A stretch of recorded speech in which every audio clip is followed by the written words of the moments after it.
Well, hello there, everybody. It's I, Photo Dave, and I figured for today's video, and for those of you who've never shot a photo of one of your toys before, it's about time to fix that. So, today's video, your first toy photo.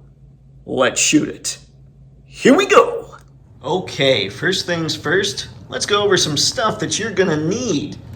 These are some little lights that I'll be using. These are Neewer lights. They have a whole lot of functionality. You can dim them. You can make them really bright. All that. For the purpose of this, I'm just going to leave them set how they're normally set, which is pretty bright, or how they usually come out that way. And I'm just going to treat them like any light you probably have lying around the house. You could use a desk light, you could use a flashlight, you could use pretty much anything. You could use somebody else's phone light, and the reason you would use somebody else's phone light is by the time we're ready to take a picture, you're going to use your camera phone because you've probably got a camera phone. You might not have a big deal camera. So yeah, I'm going to end up using two of these. One's going to be the key light, and what the key light does for the most part is it lights up your figure pretty well. And then one's probably going to be the backlight, and what the backlight does is it separates the figure from the background. So that does pretty well. And then usually you would want at least a 3-light setup, but because I'm not sure you're going to have 3 lights, I have just this pad of white paper. And so what I'll use this pad of white paper for is to reflect the light from one of the other lights back onto the figure.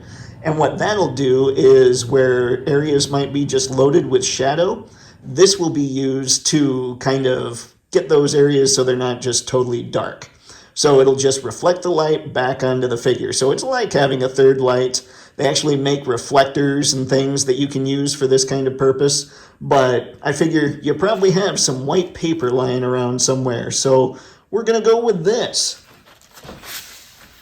And then we're also going to use these. Now, these are just good old-fashioned coffee cups. They're going to be used to help me stand up the lights, maybe stand up the piece of paper. No big deal. If you have the Coca-Cola polar bears, that's obviously the right choice. But if not, I think you'll survive.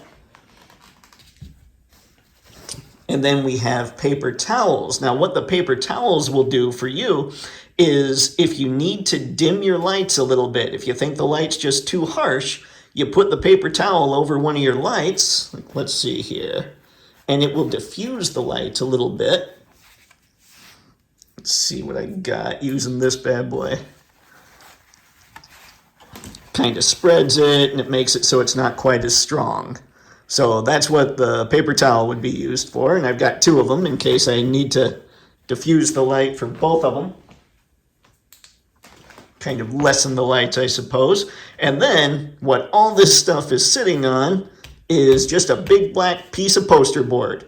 Now you can use, I'm going to use it for my background. You can use anything for your background. You don't even need a background.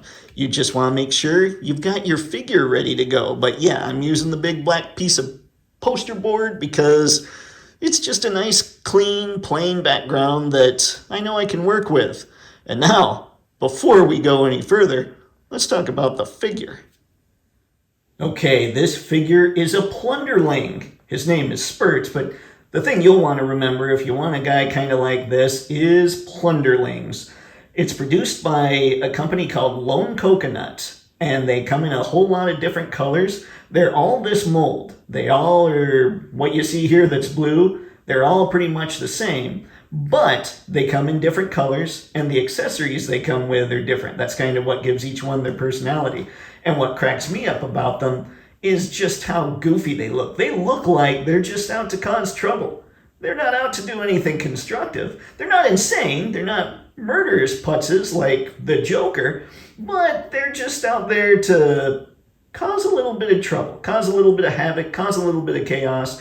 They're hilarious. I actually need to grab more. They're sold at a couple places online I can think of, and I'll be sure to put those in the links or in the description below. Put some links in there so you can click on them if you kind of look at this and think, hey, that guy's kind of funny. I might need to check some of those out. So, without further ado, let's get cracking on the old toy photo. Okay, let's get this thing set up. And obviously, before I get it set up, you can use anything at your place. If you accidentally stumbled onto this video, even though it says toy photography in the description and all that, if you accidentally stumbled onto this video looking to learn how to take some kind of quick and easy picture, grab a pencil, grab a box, grab a roll of paper towels, anything. Grab a coffee mug. Hey, we're using them here anyway. And this whole thing works for all that as well. We're kind of taking a product photo in a way here. And if you didn't accidentally stumble onto it, obviously you throw whatever action figure or toy, throw a Barbie in there, throw a Hot Wheels in there, throw Superman in there, doesn't matter. Just grab your favorite toy and let's make it look cool. All right, here we go. So I talked a little bit about the key light. So we're going to start that here.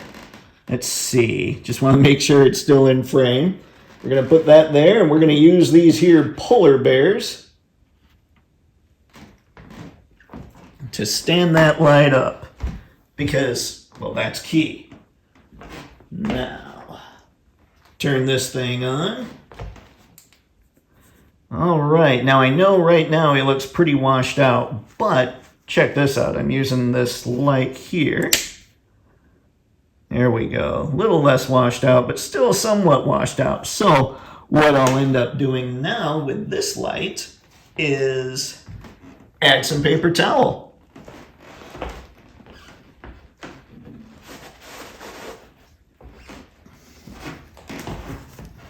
And of course, I didn't have it ready real quick.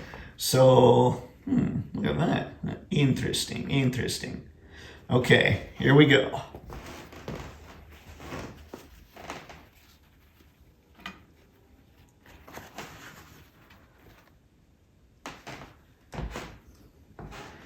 There you go. Now you see how just adding that little bit of paper towel knocked the light down quite a bit.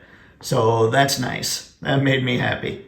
And now we're going to add a little bit of backlighting to them to remember, separate them from the background.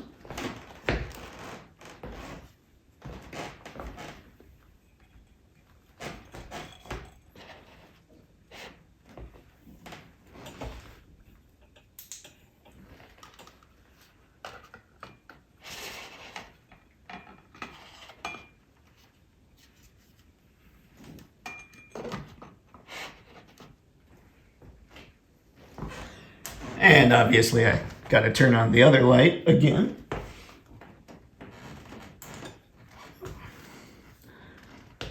Okay, so you can see he's starting to come along. We're setting up a little bit here. It's looking pretty good.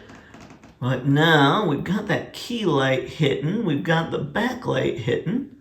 Why don't we try?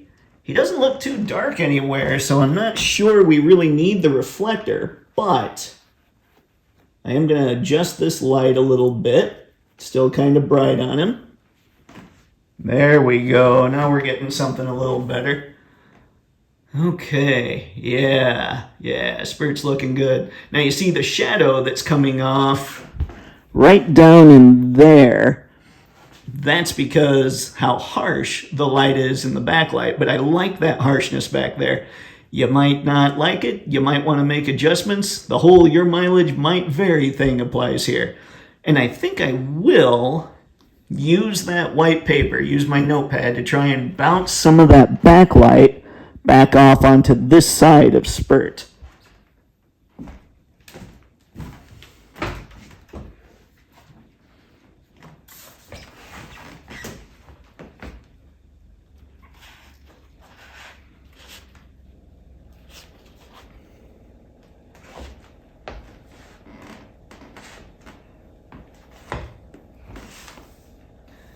Now you can't really see what I did there. It's off camera, but I just stood up that notepad right next to him. And now let's zoom in a little on him, see how he looks. Weird, I didn't know I could do that with my camera.